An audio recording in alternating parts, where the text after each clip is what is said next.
नमस्कार दोस्तों। एक बार दो आदमी एक मंदिर के पास बैठे गपशप कर रहे थे। वहां अंधेरा छा रहा था और बादल मंडरा रहे थे। थोड़ी देर में वहां एक आदमी आया और वो भी उन दोनों के साथ बैठकर गपशप करने लगा। कुछ देर बाद वो आदमी बोला कि मुझे बहुत भूख लग रही है। उन दोनों को भी भूख लगने लगी थी। पहला आदमी बोला, मेरे पास 3 रोटी हैं। दूसरा बोला कि मेरे पास 5 रोटी हैं, हम तीनों मिल बांट कर खा लेते हैं। उसके बाद सवाल आया कि इन 8 रोटियों को 3 आदमियों में कैसे बांट पाएंगे। पहले आदमी ने राय दी कि ऐसा करते हैं, हर रोटी के 3 टुकड़े करते हैं, अर्थात 8 रोटी के 24 टुकड़े हो जाएंगे और हम तीनों में 8-8 टुकड़े बराबर बट जाएंगे। उन दोनों को उसकी राय अच्छी लगी और 8 रोटी के 24 टुकड़े कर लिए। प्रत्येक ने 8-8 रोटी के टुकड़े खाकर अपनी भूख शांत की। अब बारिश होना भी शुरू हो गई थी। अब उन तीनों को नींद आने लगी और बारिश के कारण वह तीनों मंदिर के प्रांगण में ही सो गए।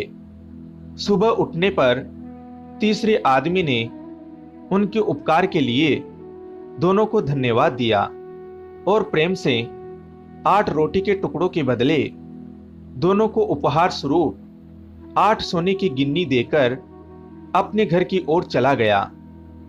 उसके जाने के बाद दूसरे आदमी ने पहले आदमी से कहा कि हम दोनों 4-4 गिन्नी बांट लेते हैं। पहला आदमी बोला, नहीं, मेरी 3 रोटी थी और तुम्हारी 5 रोटी थी, अतः मैं 3 गिन्नी लूंगा और तुम्हें 5 गिन्नी रखनी होगी। इस पर दोनों में बहस होने लगी। इसके बाद वे दोनों समाधान के लिए मंदिर के पुजारी के पास गए और उन्हें समस्या बताई तथा समाधान के लिए प्रार्थना की। पुजारी भी असमंजस में पड़ गया कि दोनों एक दूसरे को ज्यादा देने के लिए लड़ रहे हैं। पुजारी ने कहा, तुम लोग ये 8 गिन्नियां मेरे पास छोड़ जाओ और मुझे सोचने का समय दो, मैं कल सवेरे जवाब दे पाऊंगा। पुजारी को मन में वैसे तो दूसरे आदमी की 3 और 5 की गिनने की बात ठीक लग रही थी, लेकिन फिर भी वह गहराई से सोचते सोचते गहरी नींद में सो गया। कुछ देर बाद उसके सपने में भगवान प्रकट हुए तो पुजारी ने सब बातें बताई और न्यायिक मार्गदर्शन के लिए प्रार्थना की और बताया कि मेरे विचार से 3 और 5 गिन्नी का बंटवारा ही उचित लगता है।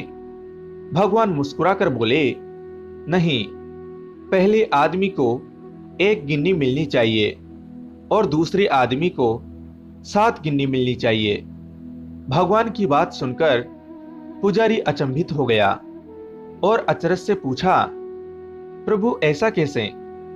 भगवान फिर एक बार मुस्कुराए और बोले, इसमें कोई शंका नहीं कि पहले आदमी ने अपनी 3 रोटी के 9 टुकड़े किए, परंतु उन 9 में से उसने सिर्फ 1 बांटा और 8 टुकड़े स्वयं खाए, अर्थात उसका त्याग सिर्फ 1 रोटी के टुकड़े का था, इसलिए वो सिर्फ 1 गिन्नी का ही हकदार है।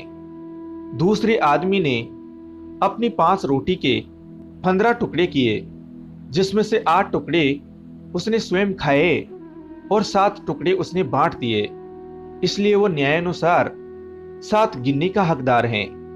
यही मेरा हिसाब किताब और यही मेरा न्याय है। ईश्वर के न्याय का सटीक विश्लेषण सुनकर पुजारी नतमस्तक हो गया। इस कहानी का सार यही है कि हमारी वस्तु स्थिति को देखने और समझने की दृष्टि तथा ईश्वर का दृष्टिकोण एकदम भिन्न है। हम ईश्वरीय न्याय लीला को जानने और समझने में असमर्थ होते हैं।